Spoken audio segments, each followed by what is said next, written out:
The Church Growth and Giving Show, your resource for growing faithful communities. Brought to you by Vanco, helping tens of thousands of churches thrive for over 20 years. Join hosts Jordan and Hannah as they share insights drawn from decades of church giving and engagement expertise.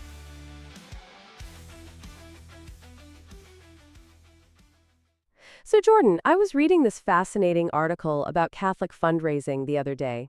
Did you know that while donation amounts are increasing, the number of donors has actually dropped by 26% since the pandemic? Oh, absolutely, Hannah. That's a major trend across not just Catholic organizations, but many nonprofits. But the upside is that people who are giving tend to give more, which shows a deeper commitment. Right, and that's such an interesting shift. It got me wondering, how are churches adapting to this? What strategies are they using to keep up? Great question. There are traditional methods, like offertory collections during Mass and pledge drives, which still work well. But there's also a growing focus on modern approaches, like online giving platforms and even crowdfunding campaigns. Okay, let's break that down. Starting with the traditional methods. Offertory collections seem like the backbone of church fundraising. What makes them so effective? It's about consistency and community. Weekly offertory collections provide a reliable income stream for churches. Plus, they're a tangible way for members to express gratitude and support for the church.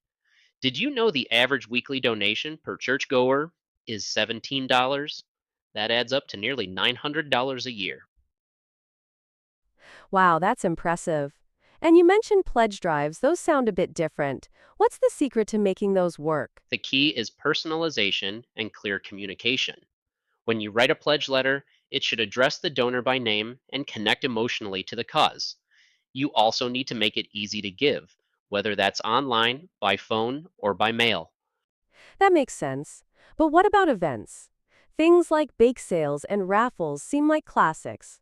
But are they still relevant today? Absolutely. Events like bake sales, raffles, and even festivals build community while raising funds. For example, a bake sale is low cost and straightforward.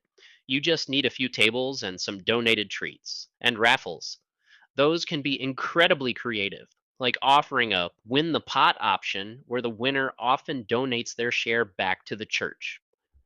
I love that idea. But you know me. I'm always curious about what's next. What are some of the modern approaches you mentioned earlier? One of the biggest game changers is online giving platforms. These allow donors to set up recurring donations with just a few clicks. Plus, tools like text to give campaigns have a 99% open rate. Those numbers are hard to ignore. Wow, 99%. That's incredible. And social media must play a role too, right? Yep, social media helps churches connect with a broader audience. You can run targeted ads, post engaging content, and even create crowdfunding campaigns for specific projects. It's all about meeting people where they are. Speaking of crowdfunding, I've seen some amazing campaigns. Do you have an example of how it's worked for Catholic organizations? Absolutely. Take the I Give Catholic campaign. Churches raised over $720,000. They combined traditional methods like direct mail with social media to engage donors and keep them invested in the mission. That's inspiring. It feels like technology has really opened up new possibilities. But let's talk about the human side for a moment. How do churches build and maintain relationships with donors? It's all about communication and gratitude. Regular updates show donors the impact of their contributions, and saying thank you is so important, whether it's a handwritten note, a social media shout out, or even just a quick email. I love that. Gratitude really goes a long way. So if someone listening wants to start improving their fundraising today, where should they begin? Start with what you already have. Use your parish bulletin or website to promote events. Then, add in a digital tool like an online giving platform. And don't forget to engage your community. Volunteers and supporters are your best assets. That's such great advice. Before we wrap up, do you have any final thoughts for our listeners? Just this: fundraising is as much about connection as it is about raising money. When you focus on relationships and use the right tools, the results will follow. That's so true. And for anyone looking to get started, we've got some great free resources linked in the show notes, including a guide to church stewardship. Would you mind giving us a rundown of all the free resources you have to offer? No problem. We're always excited to share the tools, guides, and resources our team has to share. In the case of Catholic fundraising, we have 4 that should really help you and your team get the ball rolling. That sounds perfect. What's the first one? The first resource is actually the article this podcast episode was based on: Effective Catholic Fundraising Strategies and Trends You Need to Know. It's a comprehensive guide complete with far more detail than we discussed today. It walks you through everything we discussed today, from traditional fundraising methods to leveraging modern technology like online giving platforms and social media. So it's a written version of everything we talked about? Yep, it's packed with actionable insights and additional details we couldn't cover here. Plus, it's easy to reference when planning your next campaign. We'll include a link to the article in the show notes. Perfect. What's next? Next, we have the Social Media Strategy Guide for Churches. This resource is fantastic for any church looking to amplify its online presence. It includes ready-to-use social media posts, a post generator, and even a guide to creating YouTube descriptions and tags. Wow, that sounds like a huge time saver. It really is.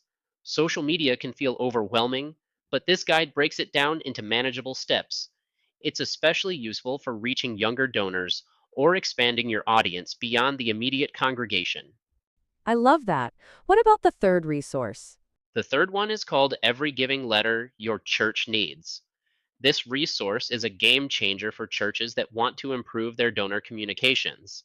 It includes customizable templates for every type of giving letter: pledge drives, thank you letters, campaign announcements, you name it. That sounds so practical. How does it help with Catholic fundraising? Well, writing effective donor letters can be tricky. This guide makes it easy to create messages that are personal, impactful, and designed to inspire generosity. The 100 plus templates save you time and ensure you're hitting all the right notes to connect with your donors. Amazing. And what's the last resource? The final resource I want to share is the Complete Guide to Church Stewardship. This guide is all about mastering the art of stewardship, which is at the heart of Catholic fundraising. What makes this guide stand out? It's incredibly comprehensive. It covers everything from understanding stewardship principles to practical strategies for increasing donations and managing church finances. If you're serious about creating long-term financial health for your parish, this guide is a must-read. These all sound so helpful. And the best part is they're free, right? That's right. All of these resources are free and available for download. We'll include links to each one in the show notes, so be sure to check them out and see how they can support your fundraising goals. Thanks for sharing those resources, Jordan. I'm sure the audience appreciates the hard work of your team. That wraps up this episode, the first of our Church Giving and Engagement series. Stay tuned for the next one, which will be jam-packed with amazing tips and free resources. We'll see you next time.